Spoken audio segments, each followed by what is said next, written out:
Je viens de terminer le dernier livre de Paul-Éric Blanru, Sarkozy, Israël et les Juifs. Sarkozy, l'entité sioniste et les Juifs. Édition Osez dire, ISBN 2 919 937 12X. C'est sorti donc en Belgique parce que personne, absolument personne, n'a voulu l'éditer en France et encore moins le distribuer. C'est une histoire assez extraordinaire, assez ahurissante, hallucinante. Je vous prendrai les superlatifs que vous voudrez. L'histoire de l'interdiction de l'omerta faite sur le livre de Blanru prouve absolument tout ce qui est dit dans ce même livre, tout simplement. L'existence d'un lobby sioniste, ou plutôt d'un réseau sioniste, comme il préfère l'appeler lui-même, extrêmement puissant et qui fonctionne par la terreur, par la peur, par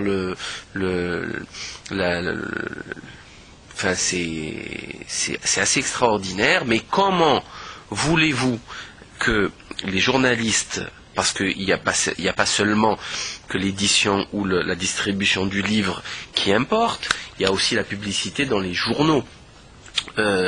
Aucun journaliste n'a été à la conférence de presse d'ailleurs qui est sur internet de Paul-Éric Blanru, qui est historien, qui a écrit beaucoup de choses, qui est revue Historia, il a écrit un livre sur Kerviel, sur le monde contre soi, sur plein de choses, sur Sarkozy, Carla Bruni et bien d'autres sujets historiques tout à fait classiques et qui ont toujours été publiés, il passait souvent à la télé, classique, il est passé dans toutes les émissions pseudo-culturelles dégénérées de la télévision démocrateuse, mais bon, là, nada, rien, niet, ils veulent pas.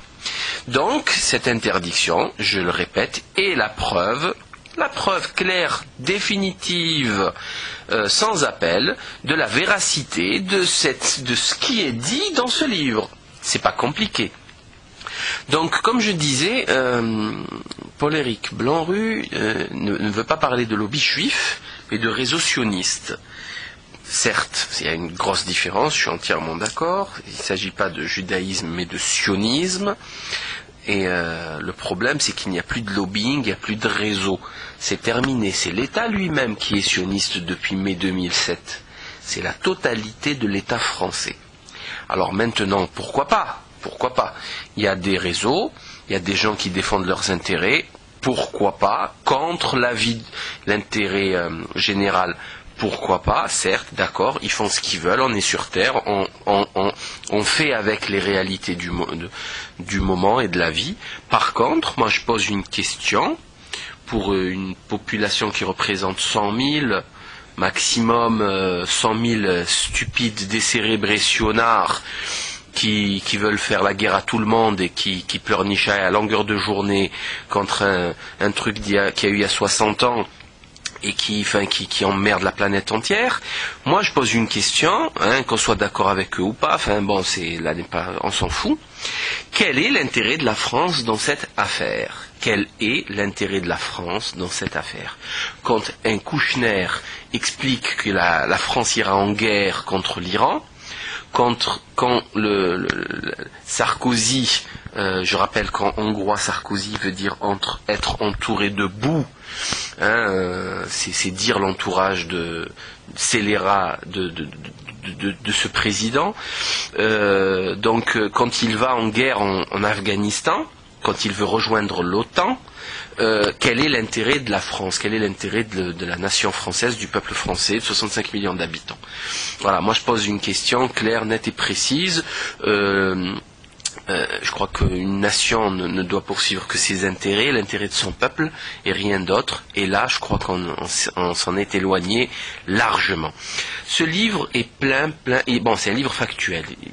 Preuve par centaines, il est inattaquable. Je crois que c'est clair, et c'est le pourquoi du blackout total de l'omerta. Il contient des petites perles génialissimes, vraiment, voilà, des petites perles, il n'y a rien à dire, que je vais vous lire rapidement. Vous connaissiez Proche-Orient.info d'Elisabeth Chemla, hein, donc à la page 40. Proche-Orient.info n'existe plus. L'un de ses financiers, Samuel Flato-Charon, poursuivi pour des opérations immobilières frauduleuses d'un montant de 324 millions de francs, se réfugiait en Israël. Il avait pour avocat Arnaud Klarsfeld. On en reparlera tout à l'heure. La France ne demanda pas son extradition, bien qu'ayant lancé 32 mandats internationaux contre lui. En Israël, c'est lui-même, Flato Sharon, qui fit voter la loi interdisant d'extrader des citoyens israéliens. Après avoir été député, il dirige maintenant Jérusalem TV en français.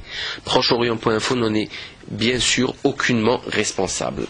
Bon, voilà. Donc déjà, vous voyez avec qui fricote Arnaud Klarsfeld, qui, je le signale, est un habitué de l'Élysée, qui a des missions ministérielles, alors qu'il a clairement une double allégeance, voire une simple allégeance à l'entité sioniste scélérate et criminelle, puisqu'il a été soldat du Magav. Bon, il parle des vedettes de Cherbourg, les fameuses vedettes de Cherbourg qui ont humilié la chancellerie française, puisque De Gaulle a interdit la vente des vedettes alors qu'elles ont été vendues par une fausse entreprise en passant par la Scandinavie, ce qui est quand même assez extraordinaire. Il faut vraiment le voir, le vivre pour le croire. D'autres petites anecdotes. Moshe Katsav en 2006, accusé de viol sur une ancienne employée, ainsi que d'avoir accordé des grâces privilégiées à certains condamnés liés à ses amis politiques. Reconnaissant certains faits accablants, il fut inculpé en mars 2009. C'est le président de l'entité sioniste, hein, qui se ressemble, s'assemble. C'est assez classique. Louis Schweitzer, le patron de la HALD, haute autorité de lutte contre les discriminations, etc. Encore une fumisterie démocrateuse. Page 132. Schweitzer, c'est la note 26, connu un certain nombre de déboires au cours de sa carrière, qui n'ont pas entravé, semble-t-il, sa nomination à ce poste. En 2005, il fut ainsi condamné dans l'affaire des écoutes de l'Élysée, tout en étant dispensé de peine. Il fut notamment reconnu coupable pour le placement sur écoute de l'écrivain Jean Edernalier, fondateur de l'Idiot International. En 1998, la justice belge le condamna à une lourde amende pour avoir violé la loi du travail belge lors de la fermeture de l'usine Renault de Vilvoorde. En février 2009, après une procédure contre Renault, la Cour de cassation donna raison à Roger Sylvain, ancien délégué syndical CGT, en condamnant l'entreprise à lui verser 210 681 € en réparation des discriminations dont il fut victime et qui bloquèrent son évolution professionnelle. À l'époque où Roger Sylvain entama son combat, sans être entendu ni soutenu par son entreprise, l'actuel président de la HALD était le PDG de Renault France. Schweitzer a en outre refusé de signer le texte d'élu européen portant reconnaissance de l'esclavage comme crime contre l'humanité, qui reprenait les termes exacts de la loi Taubira adoptée par les députés européens le 10 mai 2001. Donc, vous voyez très bien la même équipe, comment elle fonctionne. C'est assez ahurissant, hein. On a mis un voyou à la tête d'un organisme qui est censé condamné, c'est du délire, mais on est en pleine sionite aiguë purulente et je crois que la France est en train d'en mourir. Page 137. Alors là, c'est le summum du summum. Roger sous brouillard, dîner du CRIF, Sarkozy passe à table. Marianne, 4 juillet 2008. Donc cette citation, c'est la suivante. C'est également Kuckerman qui avait déclaré: lorsque Sharon est venu en France, je lui ai dit qu'il doit absolument mettre en place un ministère de la propagande comme Goebbels. Cité donc dans Haaretz, 26 septembre 2001. Donc l'exemple de propagande, donc on fait de la propagande et non plus de l'information, pour Roger Kuckerman, c'est Goebbels. Est-ce que vous saisissez la gravité de la situation, chers amis? C'est du délire, c'est du délire total. Dernière petite perle, c'est l'affaire du Sentier, je ne sais pas si vous vous souvenez.